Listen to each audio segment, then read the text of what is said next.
You're telling me this is acceptable? Bradley King's voice echoed through the sleek conference room, sharp enough to silence the murmurs of his executives.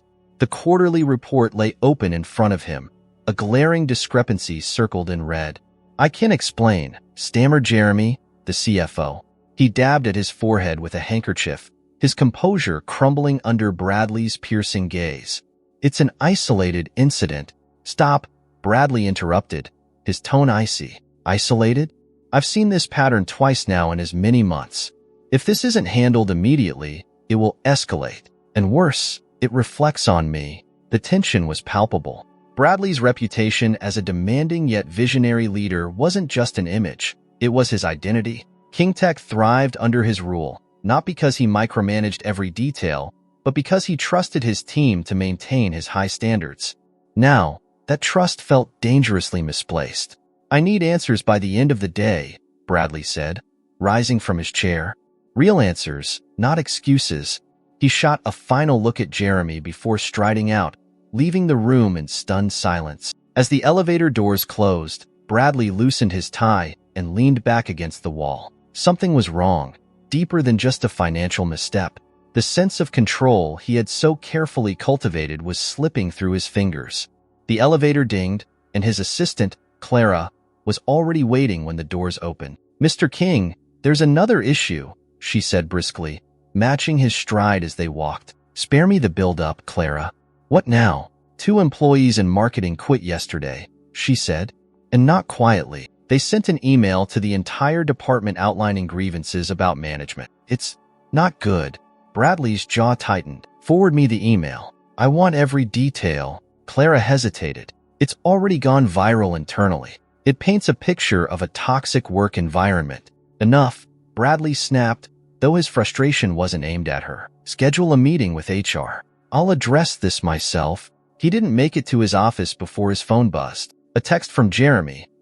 We may need to talk sooner than planned. Another issue has come up. Bradley's steps faltered. Another issue?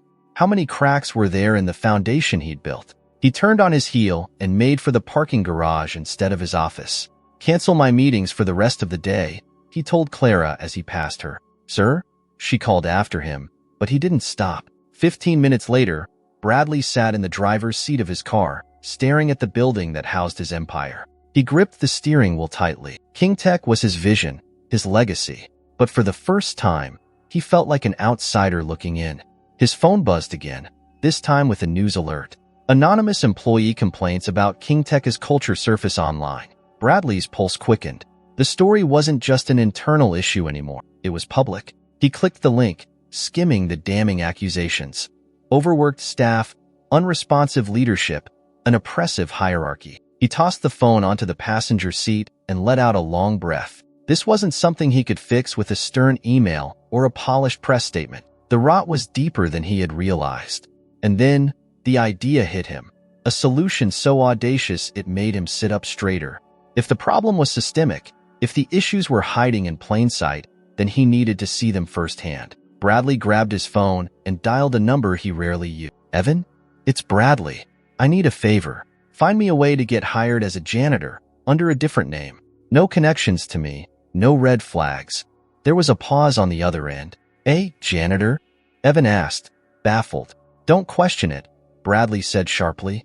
Just make it happen. He hung up before Evan could respond. For the first time that day, Bradley felt a sense of control returning. If no one could give him honest answers, he'd uncover the truth himself. The mop bucket squeaked loudly as Eddie pushed it down the pristine hallway. Bradley King, now Eddie Turner, had spent 3 weeks orchestrating his covert operation. The false identity had cost a fortune to create, but here he was, blending into his own company as a member of the cleaning staff. Hey, new guy. A sharp voice cut through his thoughts. Bradley turned to see a wiry man in his late 40s striding toward him, his expression a mixture of irritation and boredom. Yeah, Bradley said, keeping his voice low and even. He was dressed in a faded uniform provided by the cleaning contractor, complete with a name tag that read Eddie. You don't me, the man snapped. I'm Carl, your supervisor. And this? He gestured to the mop and bucket. This needs to be in storage, not out here when the suits start arriving. First rule of the job, be invisible. Got it, Bradley replied, gritting his teeth. He grabbed the mop handle and wheeled the bucket toward a supply closet at the end of the hall. Carl watched him go with a scowl before turning away. Bradley had encountered people like him before, petty authoritarians clinging to the small power they wielded. But Carl's hostility wasn't what gnawed at him. It was the hallway itself, sterile, cold, and utterly unwelcoming. Was this how his employees felt every day? The first few hours of the shift were uneventful. Bradley cleaned conference rooms, emptied trash cans, and made mental notes of every conversation he overheard. The office hummed with activity, but the tone was off. Laughter was rare. Smiles were forced. By mid-morning, Bradley found himself in the break room, wiping down counters as a group of employees entered. They didn't acknowledge him, their voices low as they huddled near the coffee machine. "I'm telling you, Marcus doesn't care about results," one of them muttered. "Yeah," another replied, "as long as we don't make him look bad, we're safe. But if something goes wrong, guess who gets thrown under the bus?" "Shoo," a third employee warned, glancing toward Bradley. "Let's not get into this here." They dispersed quickly, leaving Bradley alone with his thoughts. The mention of Marcus didn't surprise him. Marcus Trent, his hand-picked general manager, had always been ambitious, but Bradley hadn't imagined he'd become a source of fear. The day wore on, and the weight of his observations grew heavier. In the tech development wing, Bradley noticed the strained faces of coders hunched over their keyboards. In marketing, the air was thick with tension as employees whispered urgently over missed deadlines. As the evening approached, Bradley found himself assigned to clean the executive conference room. The space was immaculate, almost reverent in its design. He had spent countless hours here as CEO, making decisions that shaped the company's future. Now, he was wiping fingerprints off glass doors. A sudden sound startled him. The door opened, and two voices drifted in. Bradley ducked behind a cart of cleaning supplies, his heart pounding. "I don't care what the board says." Marcus's voice was unmistakable. "We're not cutting bonuses at the top just because the rank and file are whining about pay. That's risky," the other voice said hesitantly. "The PR fallout." "Let me handle the PR," Marcus snapped. "These people need to understand their place. If they don't like it, they can leave. Plenty more where they came from." Bradley's grip tightened on the edge of the cart. He had heard enough. As Marcus and his companion left, their voices fading down the hall, Bradley emerged from his hiding spot. His hands trembled, not with fear, but with fury. For years, he had trusted Marcus to uphold the culture of KingTech. Now, it was clear that trust had been a mistake. The cleaning job had barely begun, but the picture was already forming. His company wasn't just flawed, it was broken. And if he didn't act soon, it would be beyond saving. Bradley wheeled the cart back to the supply closet, his mind racing. The facade of Eddie Turner might allow him to observe, but it wouldn't be enough. He needed allies, people who could help him expose the truth. As he locked up for the night, Bradley made a silent vow.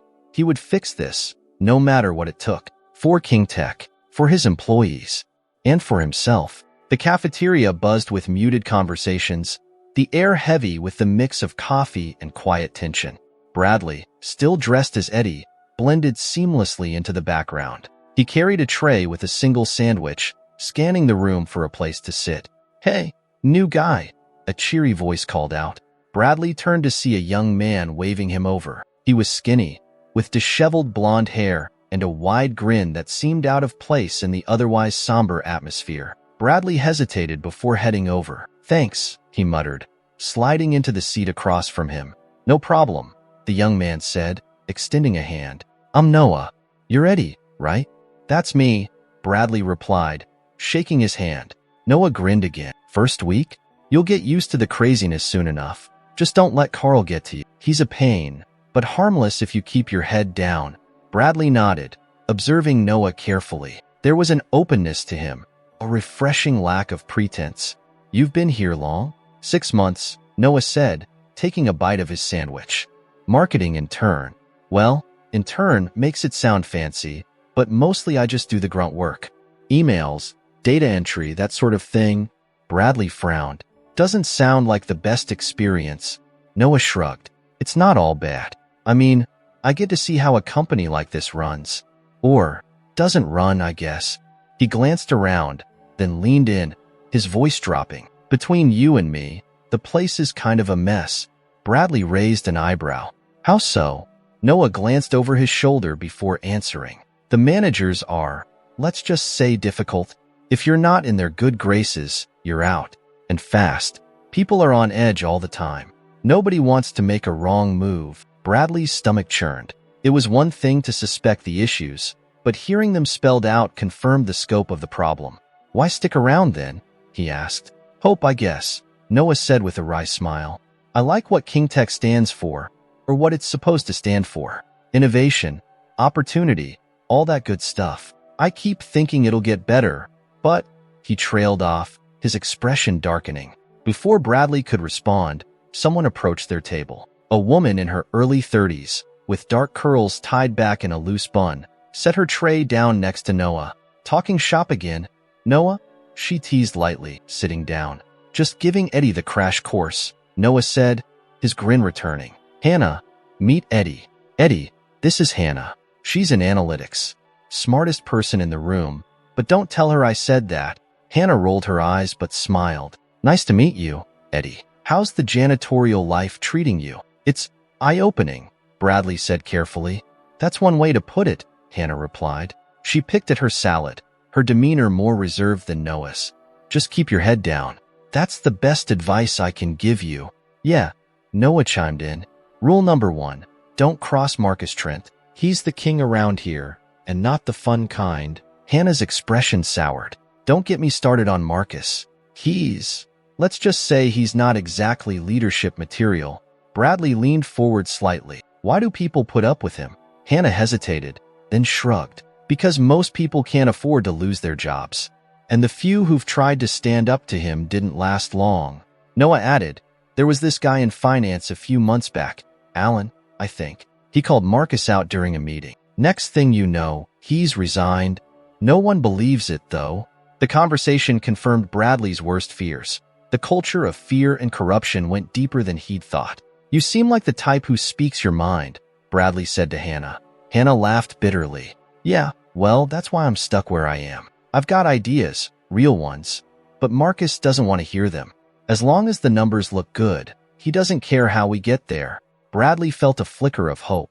Hannah's frustration, combined with her sharp insight, made her a potential ally, but he couldn't reveal his intentions. Not yet. "Well," Noah said, standing up and grabbing his tray, "it was nice meeting you, Eddie. I've got to get back to the grind. See you around?" "Yeah," Bradley replied. "Thanks for the company." Hannah lingered for a moment after Noah left. She studied Bradley with a curious expression. "You're not like the usual new hires. Why's that?" "You're observant," she said simply. "Most people just do the bare minimum and clock out. But you're paying attention." Bradley forced a smile. "Just trying to get the lay of the land."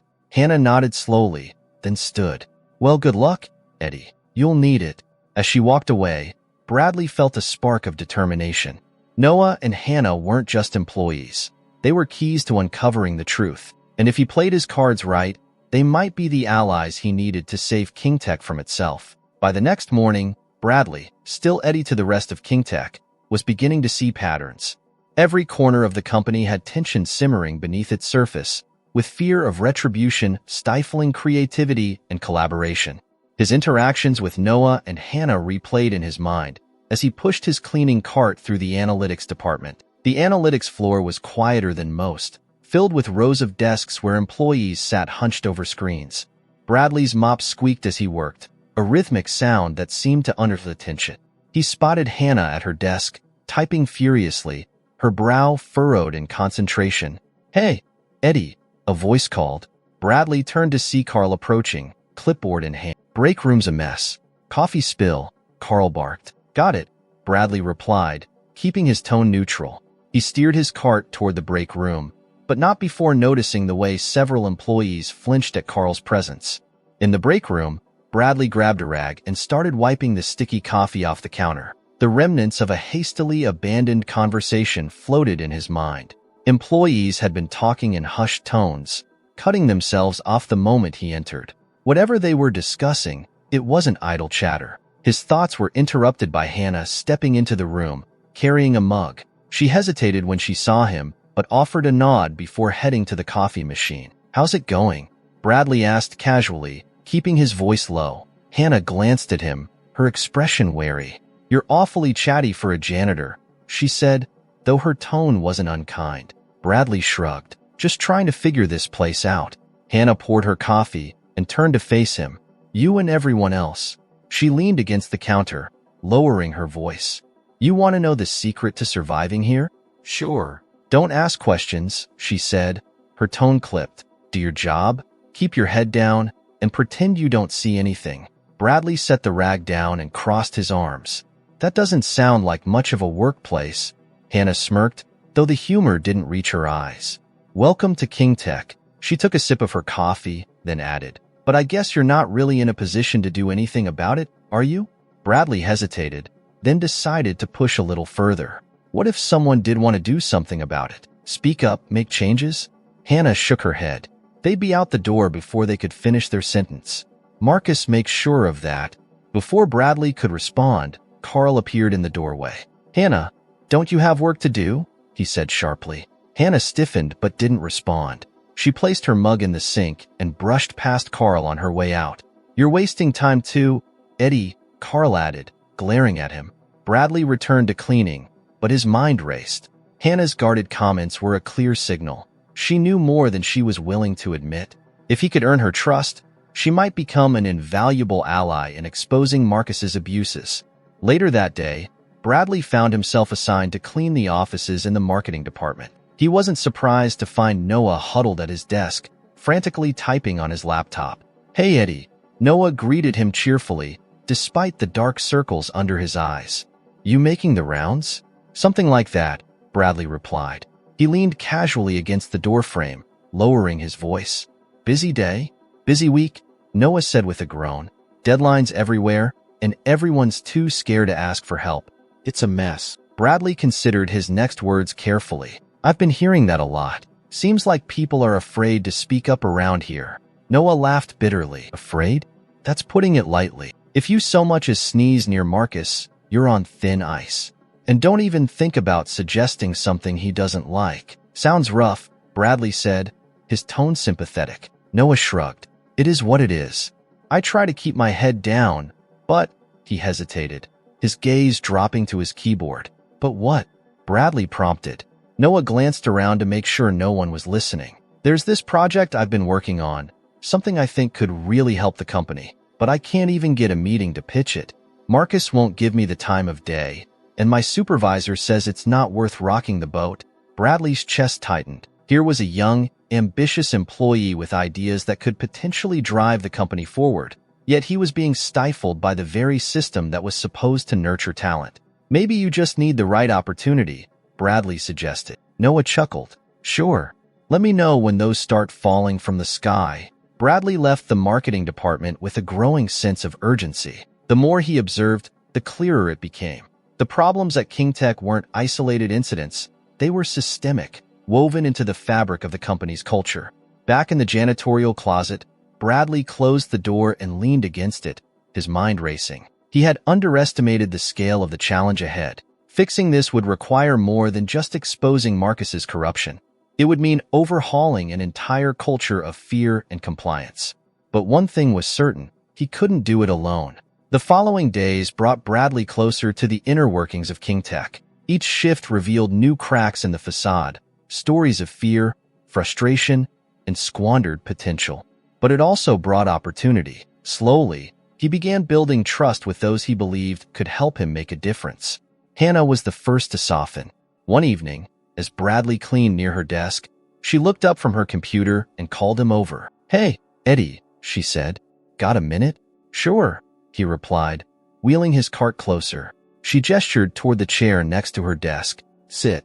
Bradley complied, surprised by the shift in her demeanor. "You asked me the other day about speaking up," she said, her voice low. "What's your angle?" "My angle?" he echoed, buying time. "Don't play dumb," Hannah said, her gaze sharp. "Most people around here keep their heads down, but you're different. You ask questions, you listen. You're not just some janitor trying to make ends meet, are you?" Bradley considered denying it, but decided against it. He leaned in slightly, his tone serious. Let's just say I care about what's happening here, more than I probably should. Hannah studied him for a long moment, then nodded. Okay, then you need to know something. She glanced around to make sure no one was nearby before continuing. There's a group of us, employees from different departments. We talk after hours, share what we've seen, what we've heard. We call it the Whisper Network. Whisper Network? Yeah, she said.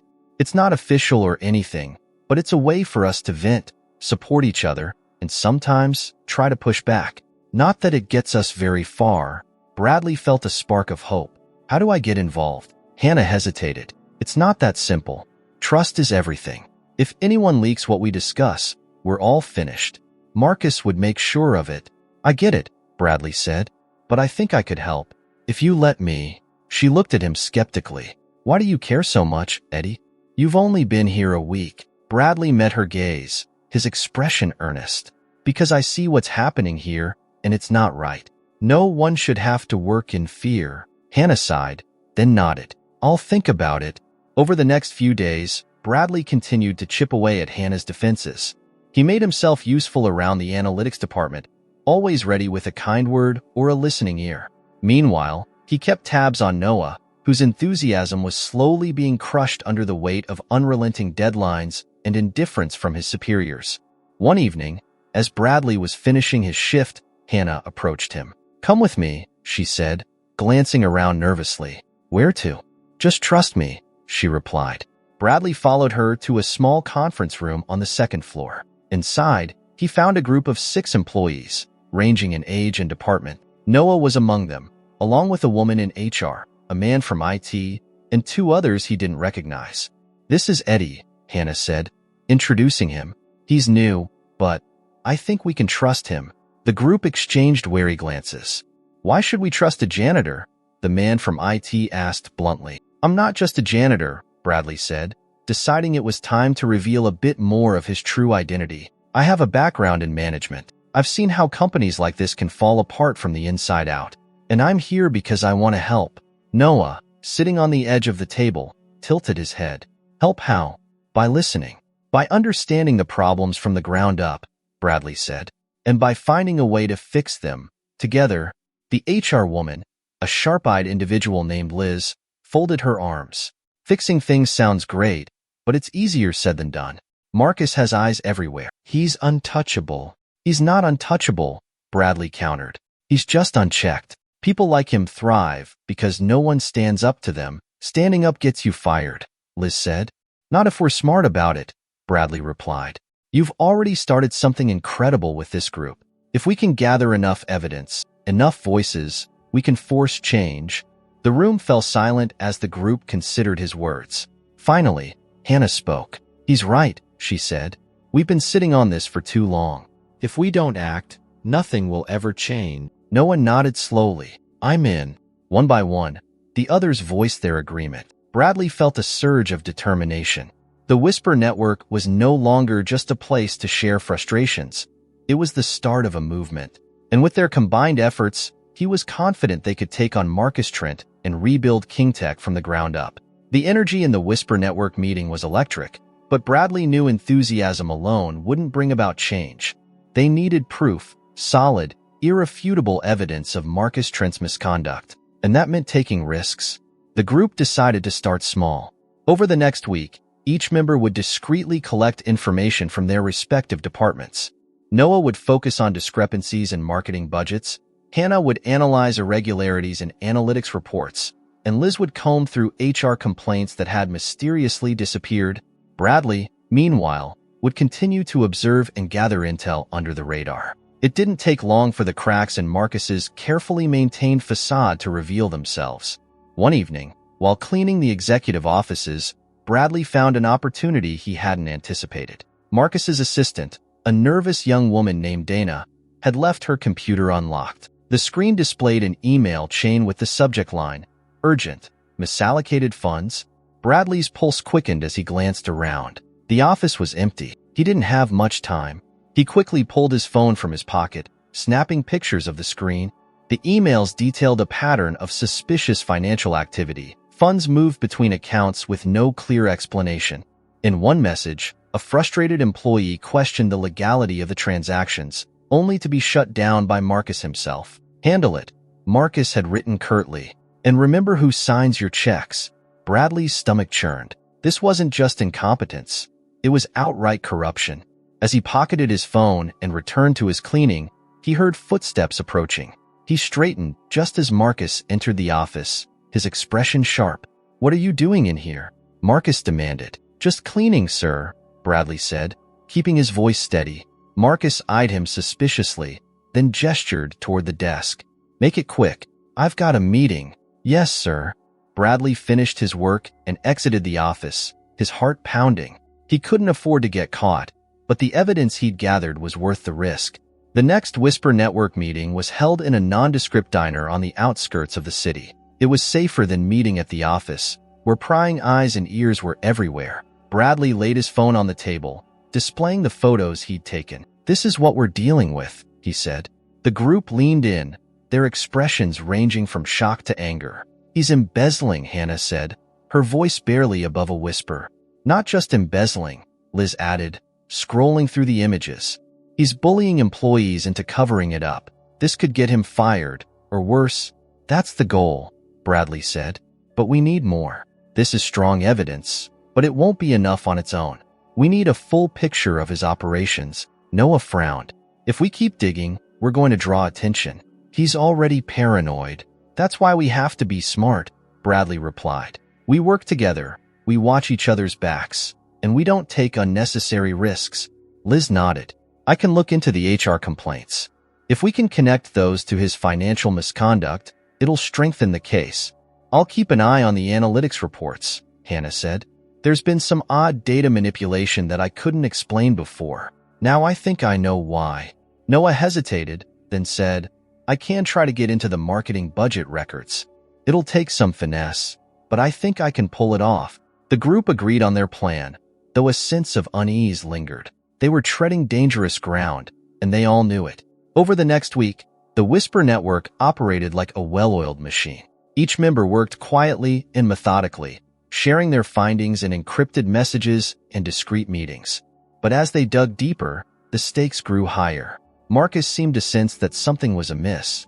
His temper flared more often, and his demands became increasingly erratic. Employees walked on eggshells, terrified of crossing him.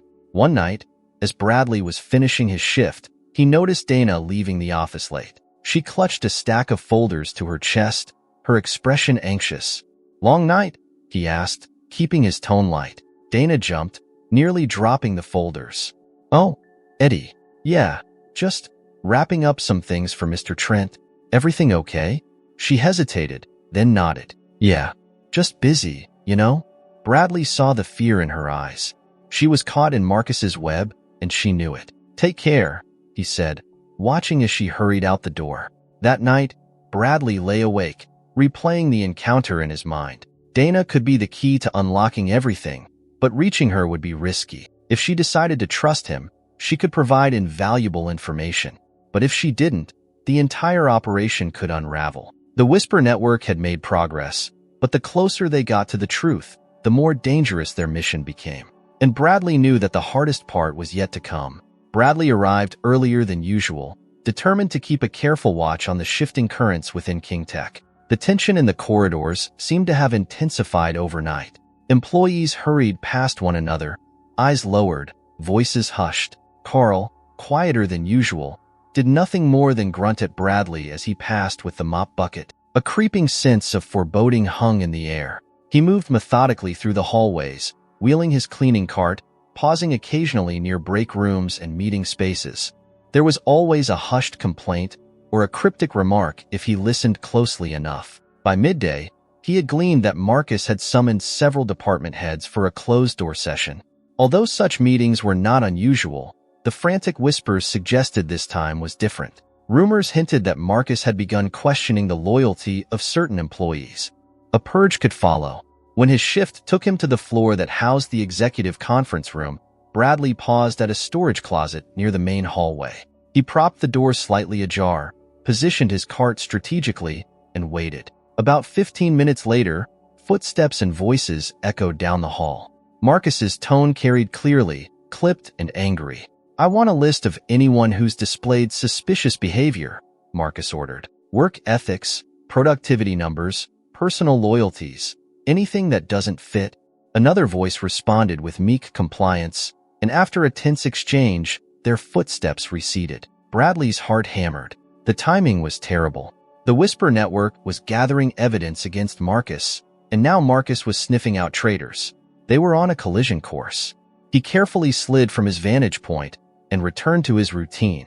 He had to warn the others, but not yet. Timing would be everything. Later that evening, the Whisper Network met again at the same quiet diner. Furtive glances passed between them as Bradley shared what he'd overheard. Noah looked pale, his voice cracking as he reported on discrepancies in the marketing budgets that matched similar patterns in the emails Bradley had photographed. Hannah nodded grimly, confirming strange anomalies in the analytics data. Liz had uncovered missing HR complaints that had been filed and mysteriously erased.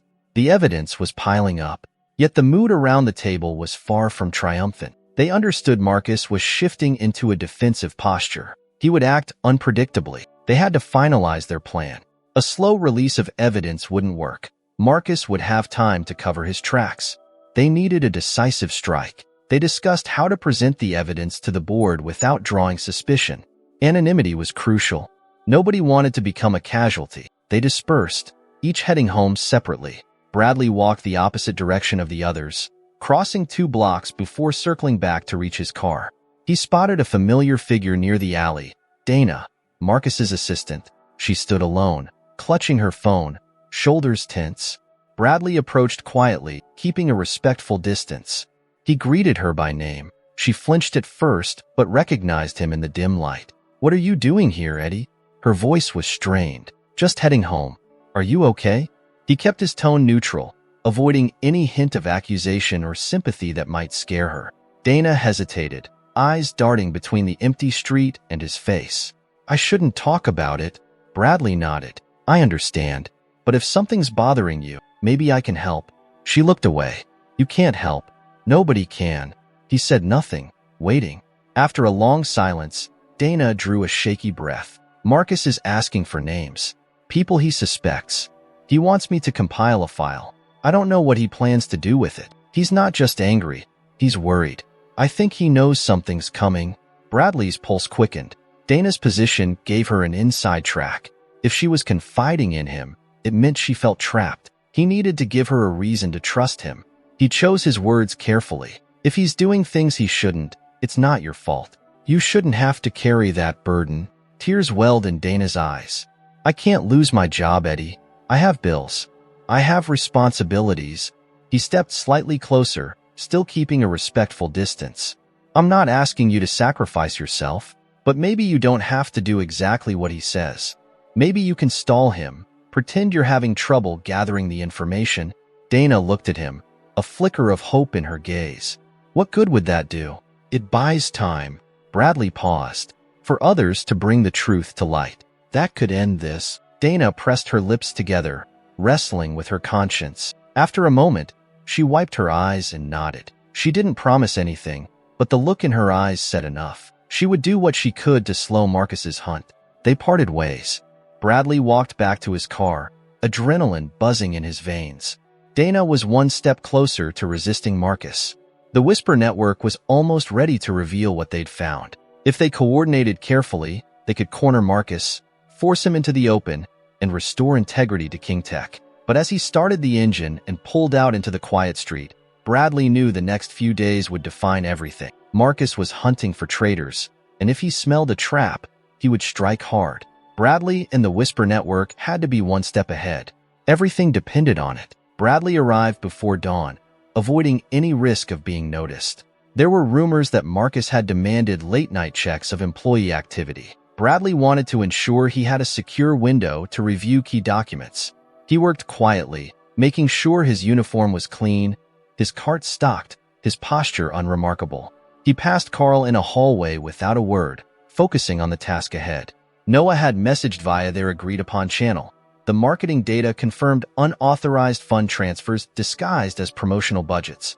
Hannah had parsed the analytics logs, uncovering patterns that showed deliberate manipulation of performance metrics. Liz had recovered original HR complaints that proved a pattern of retaliation. Bradley had his photographs of the emails. The Whisper Network's evidence was finally complete. Now they needed a way to deliver it to the board. Direct confrontation would fail. Marcus would discredit them and claim it was all forged. They needed a scenario where the board would be forced to listen without Marcus intervening. Bradley took advantage of a maintenance call to enter the boardroom. He pretended to check the ventilation, careful to touch nothing unnecessary. He examined how the security system worked. The cameras had blind spots near the far wall. He noted the exit routes. He memorized the seating arrangement. He located the projector connections. He identified where an external device might be plugged in. He wanted a method to ensure that, at the right time, the evidence could appear on the screen in front of everyone. He left the boardroom without incident. On his way back, he spotted Dana walking briskly, head down, clutching a folder. He caught up, asked if everything was set. Dana said she had delayed Marcus's request for names by claiming technical difficulties. He thanked her and moved on. Time was running short. Marcus would suspect something if the list did not appear soon. Bradley arranged a meeting at the diner with Hannah, Noah, and Liz that evening. They arrived at staggered intervals. Each carried a small encrypted flash drive. Bradley told them about the boardroom setup. Hannah agreed to handle the technical angle. Noah would focus on timing. Liz would handle delivery of the documents to a trusted board member at the right moment. They needed someone on the inside, someone who would not be intimidated by Marcus.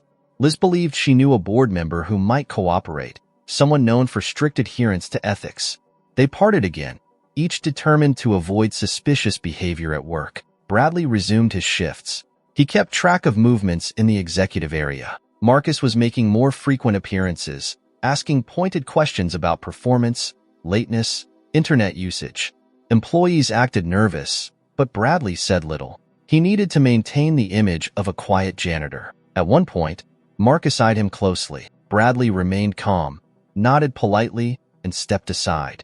Marcus lingered, then moved on. That night, Hannah managed to run a test.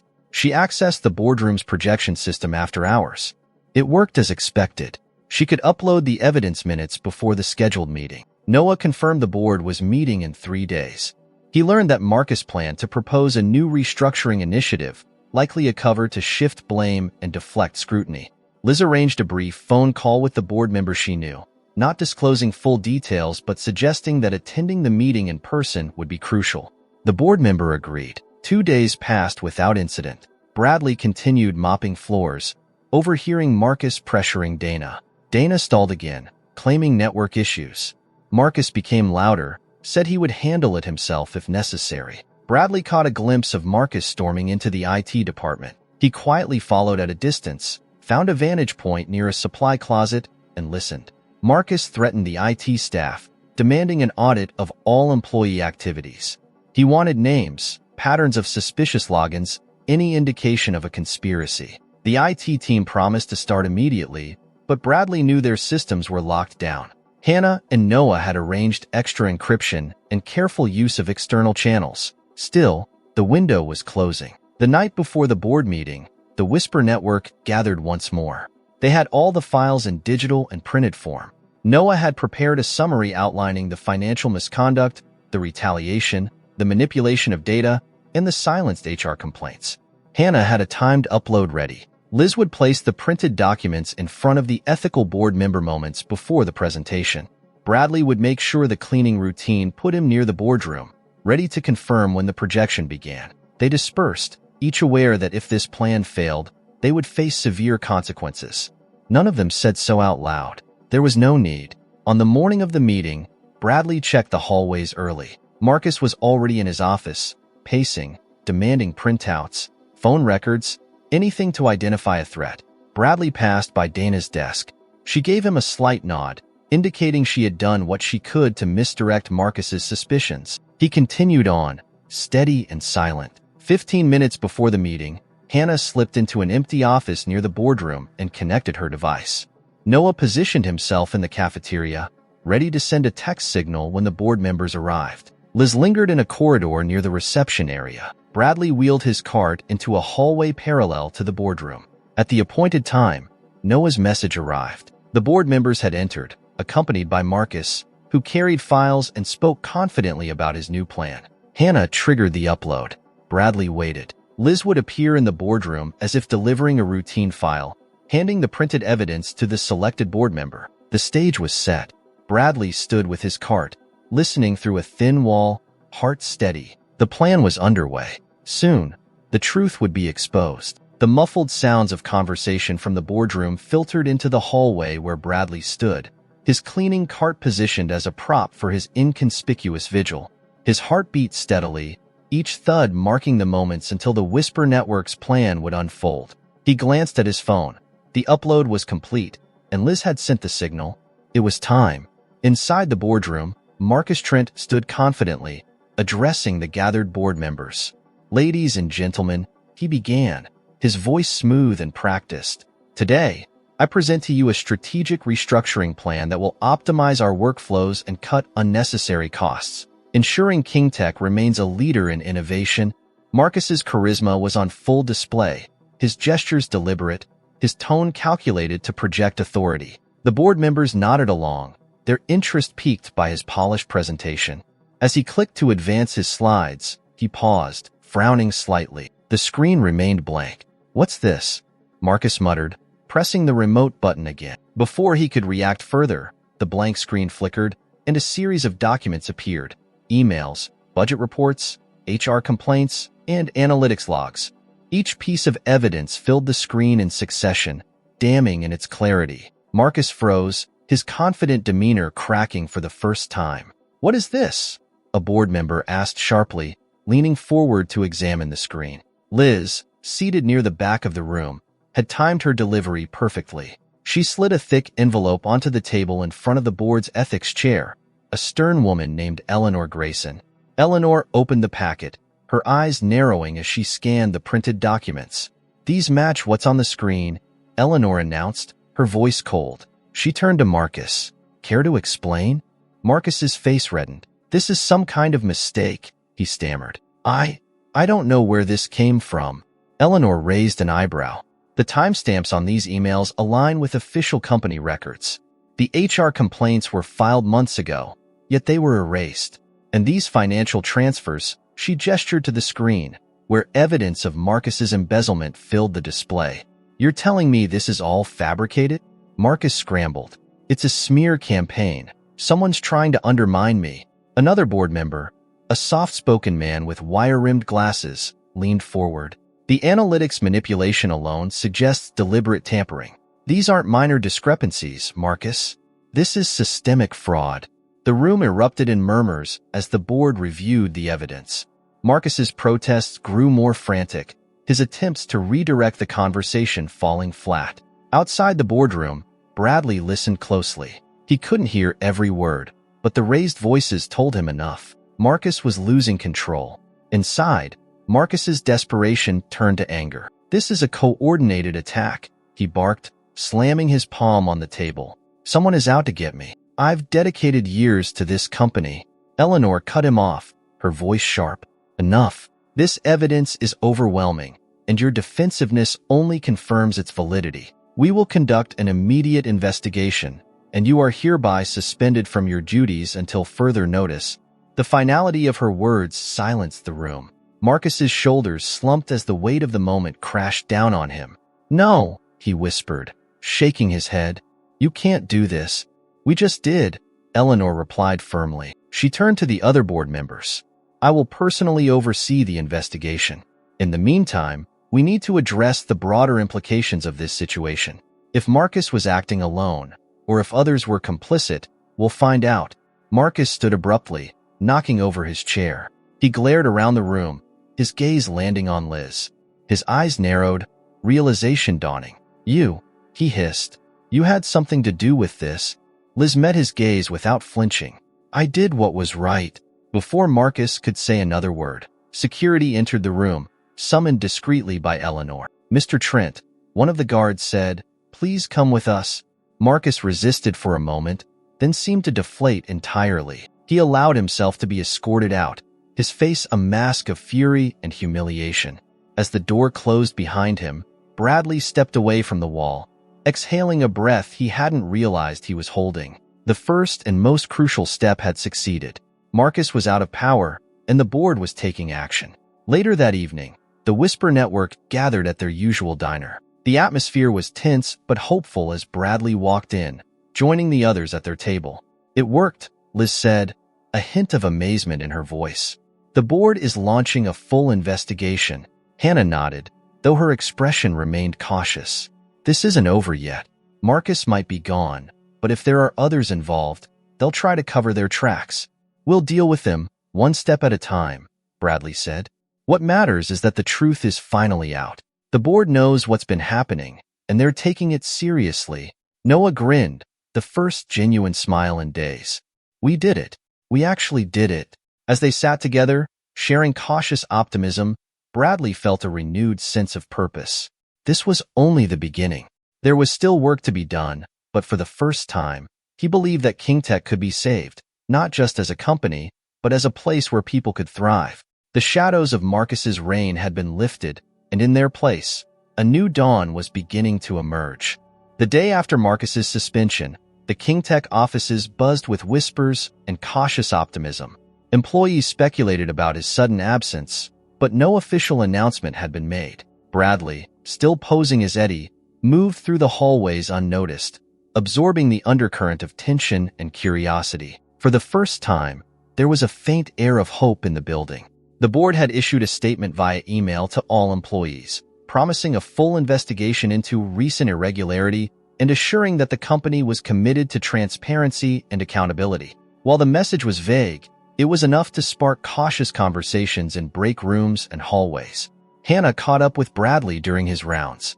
"The email's a good start, but it's not enough," she said quietly, glancing around to make sure no one was listening. "I know," Bradley replied. "The board needs to take real action, not just issue promises. And we need to make sure they follow through." Hannah hesitated. "Eddie, or whatever your name is, I need to ask, are you planning to keep up this act forever? People are starting to notice you're more than just a janitor." Bradley paused, his mop still in hand. "Not much longer," he admitted, "but I can't step forward yet. The timing has to be right. If I reveal myself too soon, it could undermine everything we've built." Hannah nodded, her trust evident in her expression. "Just be careful. Marcus might be out, but his allies aren't. They'll be looking for someone to blame." Bradley resumed his work, her warning lingering in his mind. The next major test came 2 days later, when Eleanor Grayson convened a meeting with department heads. It was the first such meeting since Marcus's suspension, and the mood was palpably different. Employees who had once avoided eye contact now sat upright, their expressions guarded but engaged. Eleanor, as no-nonsense as ever, opened the meeting with a direct statement. "KingTech is at a crossroads. The recent revelations about financial misconduct and retaliatory practices have shaken this company to its core. As the board, we take responsibility for allowing this to happen under our watch. But change starts here, today." Bradley, stationed nearby under the pretense of cleaning, listened intently. Eleanor's words carried weight, but they would need to be backed by action. "We are implementing an anonymous reporting system," Eleanor continued. "Every employee, from entry-level to executive, will have a secure channel to report concerns without fear of retaliation. We're also conducting a third-party audit of all department practices and finances." The room buzzed with murmurs of approval. It was a bold move, one that signaled a genuine commitment to reform. But not everyone was pleased.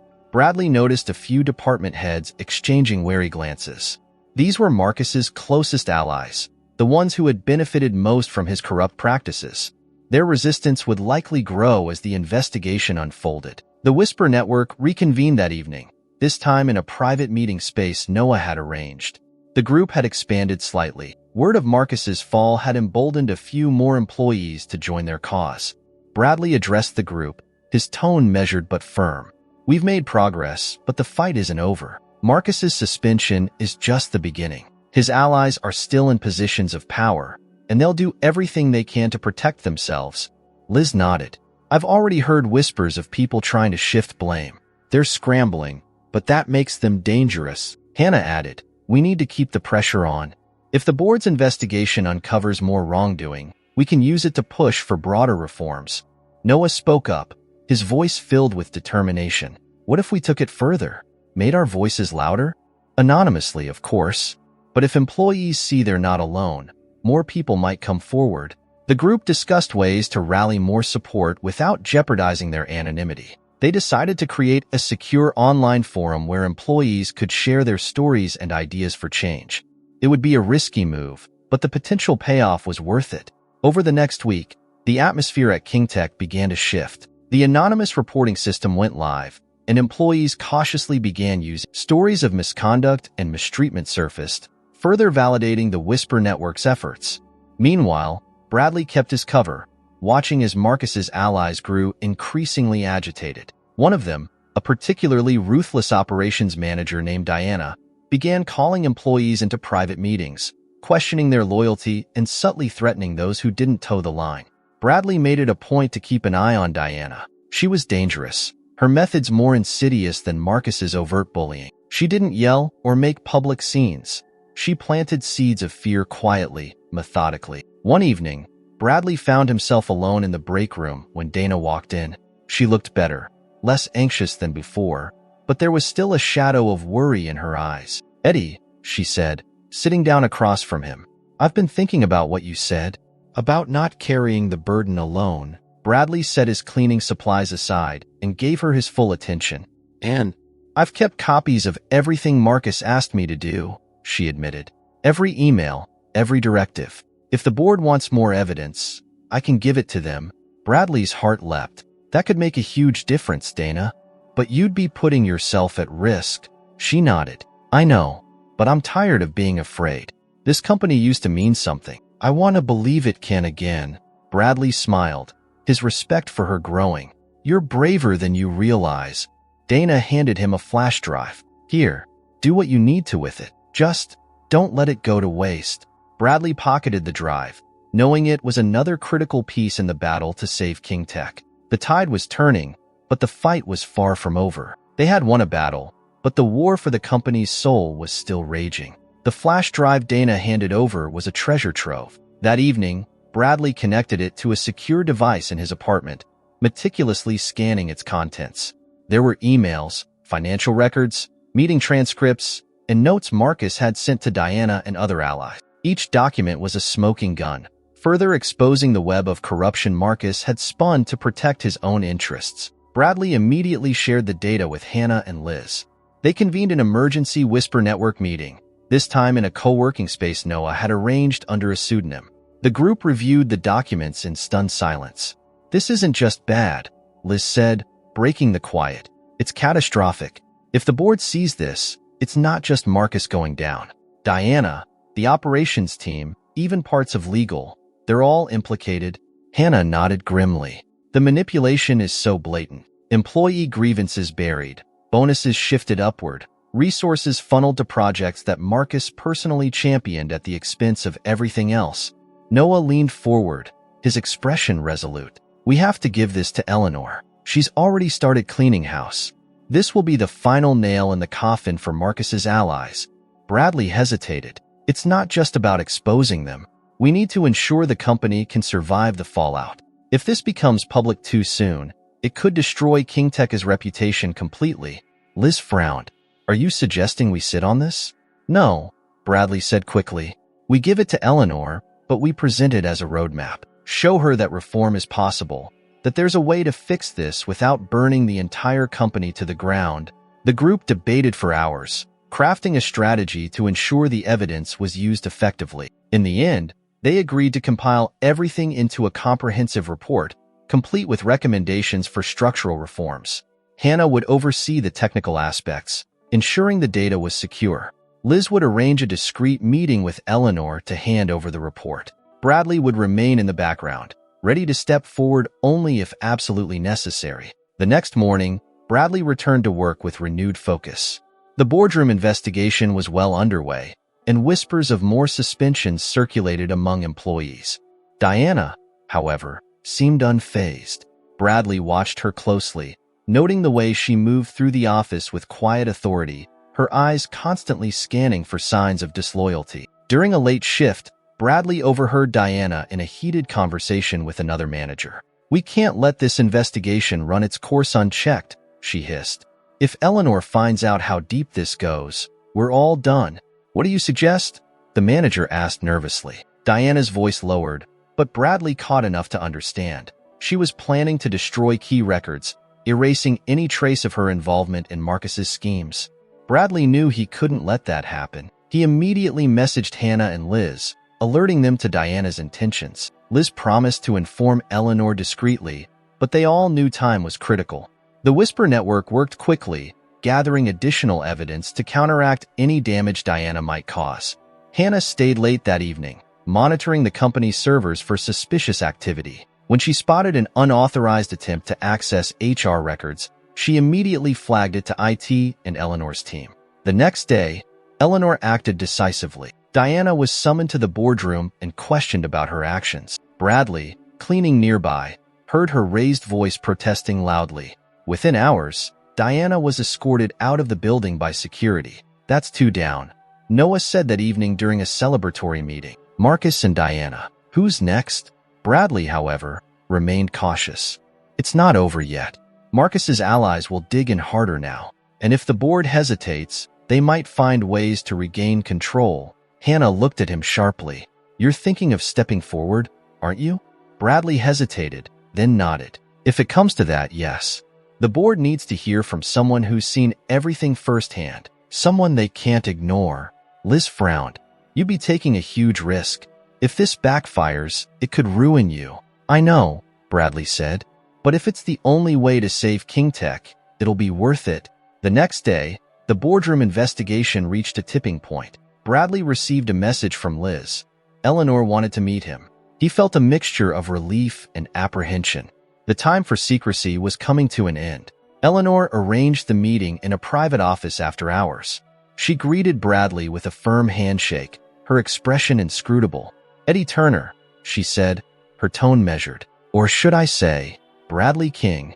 Bradley froze for a moment, then sighed. You know, I suspected, Eleanor admitted. Your behavior didn't match your role, and now I understand why. Tell me, what's your endgame here? Bradley explained everything. His decision to infiltrate the company, the formation of the Whisper Network, their efforts to expose Marcus and his allies, and their vision for a reformed KingTech. Eleanor listened without interruption, her sharp eyes assessing him. When he finished, she nodded slowly. You've taken an unconventional approach, Mr. King, but I can't deny the results. You've exposed a level of corruption I never imagined existed within this company. Bradley leaned forward. This isn't just about rooting out corruption. It's about rebuilding trust from the ground up. If we want KingTech to survive, we have to prove we're willing to change. Eleanor studied him for a long moment, then extended her hand. You've convinced me. Let's finish what you started. As Bradley shook her hand, he felt the weight of the moment settle on his shoulders. The battle wasn't over, but for the first time, he had a powerful ally at his side. Together, they would lead KingTech into a new era, one built on integrity, innovation, and the courage to do what was right. Eleanor wasted no time. The next morning, she summoned the board for an emergency meeting. Bradley, now revealed as the company's true owner, entered the boardroom for the first time in months, not as a janitor, but as the founder of KingTech. He wore his usual confident demeanor, but inside, his emotions were a storm. Determination, hope, and the weight of what still needed to be done. The board members exchanged looks of surprise and discomfort as Eleanor introduced him. Mr. Bradley King has been working undercover within KingTech to uncover systemic issues that have plagued this company. The evidence he and others have gathered is irrefutable. We owe him the opportunity to present his findings and vision for the future. Bradley stood, the room silent as he began. I founded KingTech with a vision to create a company where innovation thrived, where employees felt empowered to take risks and grow. Somewhere along the way, we lost sight of that. Greed and corruption infiltrated our culture, and I take responsibility for allowing it to happen. He paused, letting his words sink in. But today, we have a chance to fix it. I've seen firsthand what this company has become, and I refuse to let it stay that way. Bradley presented the evidence, detailing Marcus's corruption, Diana's complicity, and the broader culture of fear and retaliation. He didn't shy away from hard truths. acknowledging the board's role in allowing the issues to fester. This isn't just about holding a few bad actors accountable, he concluded. It's about rebuilding KingTech from the ground up, creating a culture of transparency, respect, and collaboration. That starts with us, here in this room. The board sat in stunned silence as Eleanor took over. I propose we adopt the reforms outlined in Mr. King's report, effective immediately. These include a third-party audit of all management practices, a new employee council to represent staff concerns directly to the board, and a commitment to diversity and accountability at every level. The debate that followed was tense but productive. Some board members resisted, citing the risks of upheaval, but Bradley and Eleanor countered every argument. By the end of the meeting, the reforms were unanimously approved. Over the next several weeks, the changes began to take shape. Marcus and his remaining allies were officially terminated, their positions filled by employees who had demonstrated integrity and competence. The Whisper Network, no longer a secret, became the foundation of the new employee council. Hannah, Noah, and Liz took leadership roles, ensuring the voices of all employees were heard. Dana, emboldened by her earlier courage, became part of the ethics committee, helping to monitor compliance and prevent future misconduct. Bradley made a point of thanking her personally, acknowledging the pivotal role she played in bringing the truth to light. Transparency became the cornerstone of the new KingTech. Weekly town hall meetings allowed employees at all levels to voice concerns and share ideas. Salaries and bonuses were restructured to reflect merit and collaboration rather than favoritism. The anonymous reporting system became a key tool for maintaining accountability. One afternoon, as Bradley walked through the now bustling halls of KingTech, he felt a sense of pride he hadn't experienced in years. Employees greeted him warmly, no longer with fear or deference, but with genuine respect. The energy in the office was palpable, a far cry from the oppressive atmosphere he had first encountered as Eddie. He stopped by the analytics department, where Hannah was reviewing a new project proposal. "Hey boss," she said with a smile. "What brings you down here?" "Just checking in," Bradley replied. "How's it going?" "Better than I ever expected," she admitted. "It feels good to finally be part of something that matters." Bradley nodded. "That's the idea." Later, he found Noah in the marketing wing, brainstorming ideas with his team. Seeing the young man thrive reminded Bradley of why he had started KingTech in the first place: to create opportunities for people to succeed on their own terms. As the day wound down, Bradley returned to his office, the one he had avoided for so long. He sat at his desk, looking out over the city, and allowed himself a moment to reflect. The journey had been harder than he ever imagined, filled with risks and sacrifices. But it was worth it. KingTech wasn't just a company anymore. It was a community, a place where people could grow, innovate, and make a difference. And for the first time in years, Bradley felt that he had truly reclaimed his vision. The road ahead would still have challenges, but he wasn't afraid. He had allies, a clear purpose, and a company full of people ready to move forward together. KingTech was finally on the path it was meant to follow, and so was Bradley King. This story shows us that change requires courage, but also commitment. And you? Are you ready to face challenges and transform your reality like Bradley King did? Don't forget to check out the next videos on the channel. You won't want to miss the upcoming reflections and inspiring stories. See you there.